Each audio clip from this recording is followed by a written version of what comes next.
Bapak, Ibu, Saudara, anak-anak, Shalom.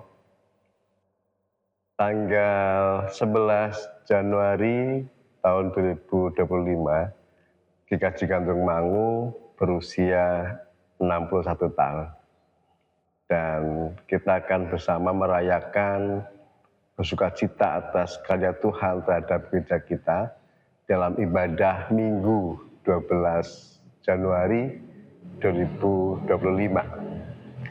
Dalam ibadah itu kita akan juga menerima perjamuan kudus. Dan sebelumnya mari kita bersama-sama menyiapkan hati kita, merespon undangan Tuhan dalam perjamuan kudus dengan merenungkan sabdanya yang akan didasari dari Nats Kisah Para Rasul 2 ayat 42 yang demikian. Mereka bertekun dalam pengajaran rasul-rasul dan dalam persekutuan, dalam pemecahan roti dan dalam doa. Tema kita bersatu dalam firman, berbagi dalam kasih. Renungan ini mengajak kita untuk meneladani tata hidup dari jemaat perdana, di mana mereka menghidupi persekutuan dengan kesatuan hati, dengan kasih, dan dengan ketekunan untuk memahami firman Tuhan dalam kehidupan mereka. Jadi bacaan ini juga mengajak kita untuk mengerti beberapa pilar yang mestinya kita miliki sebagai gereja yang sehat. Yang pertama itu pengajaran rasul-rasul atau firman Tuhan. Jemaat perdana begitu terbuka untuk merespon pengajaran Kristus. Mereka mendalami firman Tuhan berdasarkan ajaran para rasul, dan itu membuat kita menyadari betul bahwa firman Tuhan yang kita jadikan dasar kehidupan akan membuat kita semakin mampu, semakin kuat untuk menghadapi tantangan kehidupan. Karena tentu kehidupan kita terus berubah. Ada dinamika yang terus berubah, tetapi kita mesti kuat menghadapinya, harus mampu mengatasinya, dan itu kita bisa miliki ketika kita mendasari hidup kita berdasarkan firman Tuhan. Yang kedua, pilar yang kedua adalah persekutuan yang dalam. Gereja itu adalah tubuh Kristus. Maka keutuhan tubuh Kristus itu mesti diwujudkan di dalam sebuah relasi yang baik antar anggota gereja.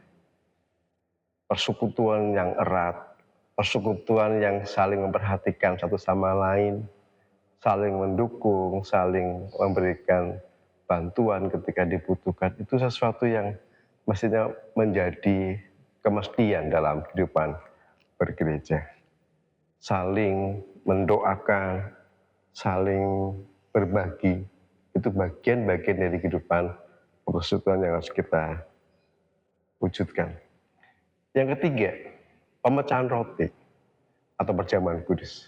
Maka dalam kerangka kita bersyukur atas kasih Tuhan untuk gereja kita,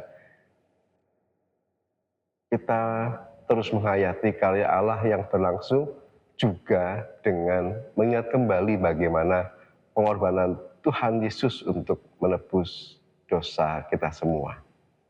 Perjamuan kudus mengingatkan pengorbanan Tuhan Yesus.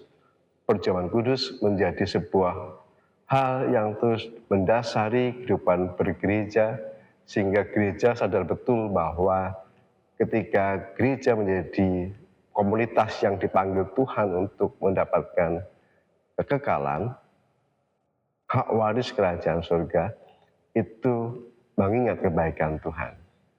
Dan itu sangat kuat. Sebuah makna yang besar akan kita miliki ketika setiap gerak laju gereja itu didasari atas kasih dan pengorbanan Tuhan Yesus. Yang keempat, pilar yang keempat adalah doa. Doa menjadi sesuatu yang sangat menguatkan kita. Kedekatan kita dengan Tuhan terjalin dengan baik karena kita tekun untuk berdoa. Doa menjadi komunikasi kita dengan Allah. Doa juga menjadi pengikat kita dengan sesama, karena tentu doa kita tidak hanya bersifat personal, tetapi mengajak kita untuk bersyukur bersama, mendoakan kehidupan bersama, dan itu menjalin relasi yang vertikal, horizontal karena kehidupan doa yang baik. Maka 4 hal tadi itu betul-betul didukung oleh jemaat perdana. Maka sekarang refleksinya adalah kehidupan kita hari ini, gereja sekarang ini apakah akan menghidupi 4 pilar tadi? Tentu iya.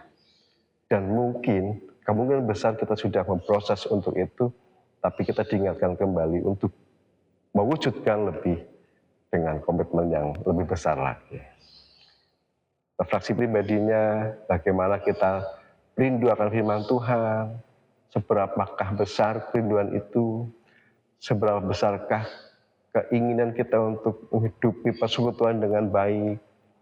Apakah ketika kita menerima perjamuan kudus, kita sudah memaknainya dengan benar, betul-betul kita sedang merayakan cita kasih Tuhan atau hanya ritual semata. Dan yang berikutnya, apakah doa-doa yang sudah kita lantunkan selama ini itu adalah sesuatu yang didasari pemaknaan yang baik dan benar. Kiranya 4 pilar tadi menjadi upaya kita juga menghidupi jemaat yang akan terus taat kepada Tuhan. Keutuhan jemaat kita karena kita berada dalam ikatan firman Tuhan, bersatu dalam firman, dan ketika kita berbagi, ada kerinduan berbagi kasih, itu karena memang kita diikat juga oleh kasih Kristus. GKJ Gantung Mangu akan menjalani kehidupan dengan sungguh-sungguh sebagai tubuh Kristus. Kita semua terpanggil juga untuk menghadirkan kasih itu kepada sesama. Bapak, Ibu, Saudara, anak-anak, biarlah renungan ini meskipun singkat tetapi mengingatkan kita kembali. Amin. Mari kita berdoa. Tuhan Yesus, terima kasih atas sabda-Mu, kiranya meneguhkan iman kami kembali untuk bisa merespon bagaimana kasih Tuhan yang terwujud dalam kehidupan pribadi kami dan gereja kami akan membuat kami semakin termotivasi melakukan sabda-Mu dalam kehidupan keseharian. Dalam Kristus Yesus kami bersyukur dan berdoa. Dan biarlah Tuhan juga persiapkan kami semua untuk menyiapkan diri masing-masing menyambut undangan Tuhan dalam perjamuan kudus. Amin. Shalom.